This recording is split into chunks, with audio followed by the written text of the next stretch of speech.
So today I am going to talk about what kind of thinking can we do as leaders to help others bring out amazing solutions. Hello and welcome to episode 4 of Think Alone, Think Together, a Conversation Factory series. And I indeed am going to be talking about narrative threads for building powerful invitations. Sorry if this is too loud on the podcast. These papers do make some noise. One of the reasons I'm talking about this is because this is one of my favorite quotes from Krista Tippett. It is hard to resist a generous question. Oh, Krista Tippett, there she is. She's an amazing interviewer. She's got an extraordinary podcasting series on NPR, and she really does know how to form a generous question that is hard to resist. Why is it important to think about these irresistible questions? Well, we talked about a couple of weeks ago, maybe even last week, that an invitation opens up a channel to someone. When you say, hey, how's it going? They say, good, fine. You've opened up a channel, like not a super powerful channel. If you say to somebody, how is it really going? There's a chance that they might give you a real answer. And if you send someone a powerful invitation, you open up that channel and then you can build a thread. That thread means that you are in conversation and dialogue with them. And one of the things that's really great about great questions is that you do not have to be an authorized leader in order to ask a good question. You don't have to be in charge in order to shift things. My girlfriend literally just this morning told me about a meeting that she was in just as a community member. An organization was sharing some ideas that they had around a campaign, and they wanted some feedback. And she asked a very important question: well, who is your target audience, and do you understand them well? I can't give you feedback as me. That's not going to be as relevant as me giving you feedback as can I imagine who your user is? It's a really powerful question, and it set them back on their heels, but it made them really think more deeply. And so this episode is going to be about what type of thinking do you need to do before you send out that invitation, before you form a workshop, before you have a meeting, before you get your team together. And I think there are 3 types of narrative threads that you can invite people into: linear, cyclical, and structural. It's pretty straightforward. And the reason I'm talking about narrative threads is because if you invite someone to sort of an abstract or general concept, like let's have a meeting, it's like, sure, maybe not. They say, I would like to invite you to a meeting where we're going to build a structure that's going to help us have some clarity about where to go next with users. And so that stories have this power to incept into people's minds, that fill in gaps, to think more deeply, to think further.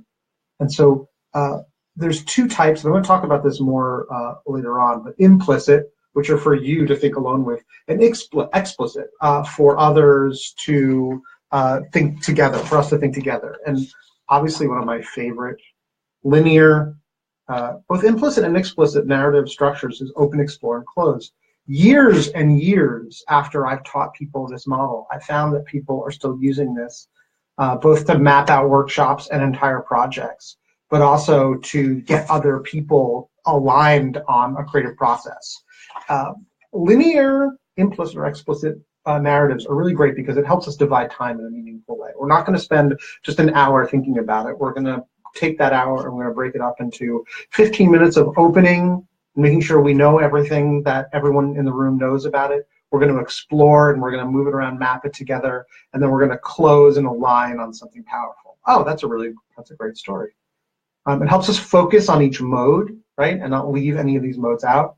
And it moves things forward. Man, oh man, moving things forward is so important. That's one of the advantages of a linear narrative.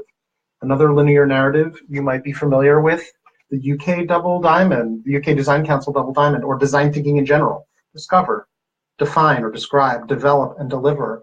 If you're going to do a project or a sprint or a workshop, why why not use design thinking? Because it helps people understand we're going to start in a place and we're going to end someplace positive and amazing. That's one of the reasons why I think people are so excited about design thinking, is because it helps give a sense of forward movement and purpose and hope that we will get there. I just finished finally Jake Knapp's sprint book. And I think one of the things that people really love about the sprint book and the idea of the Google Sprint is, like, in a week we will start with a problem and we will end with user feedback. That's something. Another awesome linear structure, this is, I think, implicit. This is the Drexler-Sibit team performance model. It's probably impossible to really see this on the video because there's a lot of detail in there. It is linear. I think this is implicit. I don't think you really sort of talk about this with teams necessarily. But for me personally, it's definitely a way for me to help think through a workshop and understand, do I have a really good way of orienting teams, making sure that they're building trust, aligning on goals, getting them to commit, implement, and then perform, and then renew their purpose on the project. This model is really, really helpful to sort of sit down and ask myself, like, okay, if I'm going to spend a certain amount of time with this team, let's make sure that we address all of these. It's linear. It's implicit for me as a facilitator to think through, and it really helps me think alone, dig in, and make sure I'm covering everything. Now, I'm going to show you two cyclical frameworks. Man, I'm going blisteringly fast. I will do a write-up on all of this, but I just wanted to sort of like do a big arc, and then, but depending on the feedback, dig into one or more of these. This one actually is described in a whole episode in the podcast. This is from Kate Crawford, who is director of the City School of Arts, and she uses this seasons wheel, both implicitly and explicitly, both to plan time and also to broadcast to other people. These are the four things we're going to cover. What I love about the seasons wheel, love about the seasons wheel, is the fact that it starts with this idea of winter, spring, summer, and fall. It has this wonderful, powerful narrative truthiness to it because it's based on the seasons. Like, why wouldn't you start with reflecting and replenishing and making sure that the soil can relax and chill out for a little bit?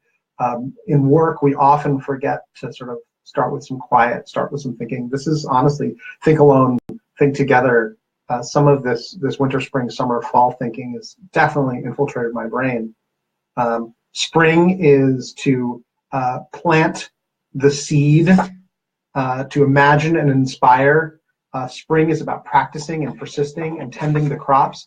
And autumn is about expressing and enjoying and celebrating the harvest. One of the things that is so cool about this seasons wheel is that in design thinking, after discover, describe, develop, and deliver, there's no celebrate. There's no reflect and replenish, right? There's definitely pieces missing. This is the hero's journey. If you're not a fan, you soon will be. One of the things that's really cool about the hero's journey is that it is aware of the fact that there is going to be a huge bump in the road and also at the end of the road. At some point, there will be the abyss where there is darkness and confusion, and we will crawl out of it and we will have an insight, and then we will come back and try to present that insight, and that insight will be refused. There's the call to adventure, the threshold, the mentor. It is such a powerful model. Dave Gray actually uses the hero's journey as a model for doing some thinking. Structural, both implicit and implicit. The business model canvas. You can say to people, hey, like, let's spend an hour doing the business model canvas. We're gonna fill this all out. We're gonna talk about our user value and the key partners and the key partnerships, the revenue model, the users, and implicit. For example, like my own conversation design pyramid, purpose, principles, participants, process, and progress, thinking about that. Or structural, explicit, service blueprinting, or experience inventorying. These are things. We have 15 seconds left before we hit the limit on LinkedIn uploads. The 5 E's, linear and cyclical-ish, both implicit and explicit. One of my favorites. That is a smorgasbord.